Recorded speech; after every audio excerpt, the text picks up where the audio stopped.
the temples of Egypt should have been celebrated. And the defacement of these temples, who did such a crime? Even a caveman, if he walks into this temple, he cannot help being overwhelmed. The columns are standing 27 meters tall. Hundreds of them, not one or two. Even if a caveman without any sense of aesthetics walked into this place, he cannot help being overwhelmed.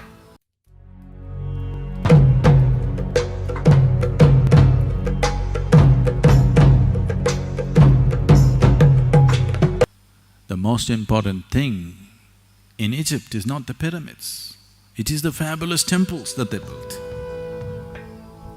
They built some of the most magnificent temples on this planet, the largest and the most magnificent.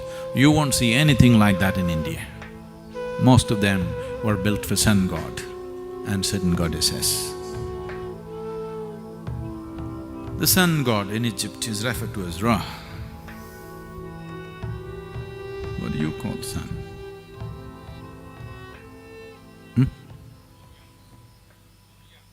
There are many names, you know. Ravi. And today, most of the world's history was written by the English, the British.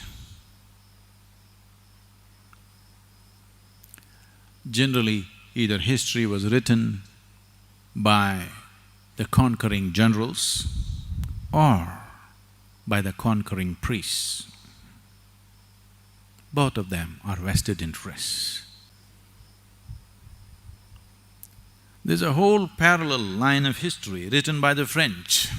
French historians wrote history, which is barely read in the world. All our textbooks, the Indian textbooks, are 100% by the British authors. So these people write a certain kind of history, which is the history of the generals and the priests. But the Egyptian culture is all about temples, huge. Somebody worships a pyramid, which is a place of death. So they are very death-oriented.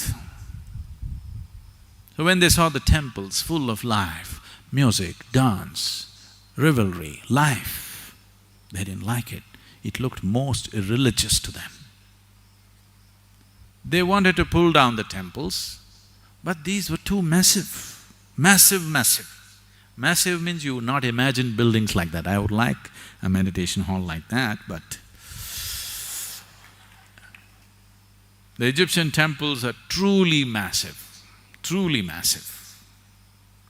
The Karnak temple, which is one of the well-preserved lot, which is over 4,600 years old, is something like… I may not be exact on this, I would say it is something like 20 times the Rameshwaram temple that we have, which is one of the largest temples we have. That's how large it is. And in terms of its height, it is running into, really fabulous heights. Above all, what kind of devotion must have driven these people 4 millenniums ago to handle rocks like this? Some of these pylons which they have made, which have made them stand up, which have been transported hundreds of kilometers down the river Nile and erected, they are stones which weigh over 400 to 500 tons, running to 27 meters tall. What kind of devotion must have driven these people to do this kind of work? No machines, no trucks, no cranes, just human beings. It takes phenomenal sense of devotion and sense of purpose for anybody to do this. And today French historians are writing that Egyptian culture was connected with the Vedic culture 7,000 years ago. and the builders went from here, from this land. This you can see in Baalbek temple in Lebanon, which is once again about 4,200 years old. Once again, it's a fabulous, fabulous feat. They don't have any granite in the area, so they brought it from Egypt.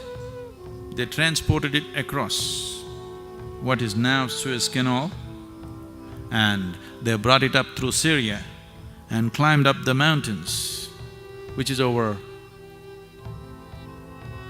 350 to 360 kilometers of climb on the mountain, and they put it up there, a huge temple, a Phoenician temple which was built almost 4,200 years ago. And here you will see lotuses hanging from the ceiling. A lotus in Lebanon, there is no such possibility because these are Indian sculptors. So there is history in Lebanon which clearly says Indian elephants, Indian labor and Indian sculptors came and worked here. And the most amazing thing for me was, I saw a 16-pointed stone. Even today when we do the Guru Puja, Guru Puja is essentially, in the yogic parlance, it is known as Shodashopachara. That means 16 ways of treating a guru. That's what Guru Puja is. So usually we have a Guru Puja stone which we still don't have in the ashram because of whatever. We're still putting up the stones, the standing ones. This 16-pointed Guru Puja stone, which is prepared traditionally in a certain way, is essentially from the yogic culture. It cannot come from anywhere else. You will see a proper Guru Puja stone with all the necessary symbols and everything in Lebanon, which is over 4,000 years old.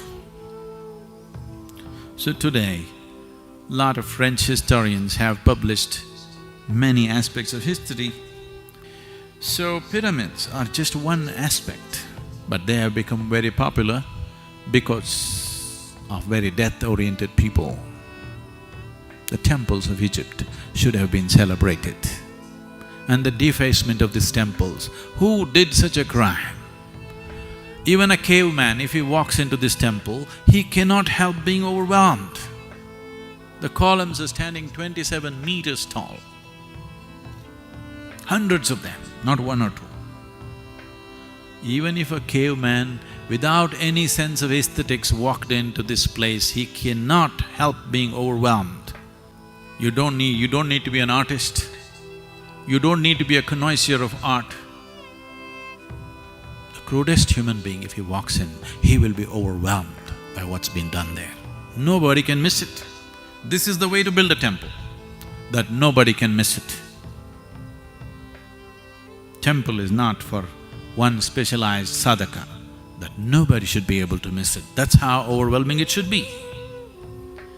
And the structure and the ambience of that is as important as the energy of that place, because otherwise people will miss it.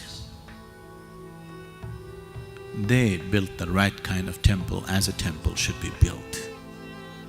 But these people who defaced the temples, they wrote the history and they talked only about the pyramids. That was fascinating for them.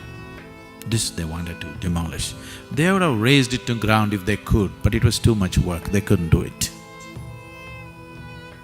Otherwise they would have just finished it.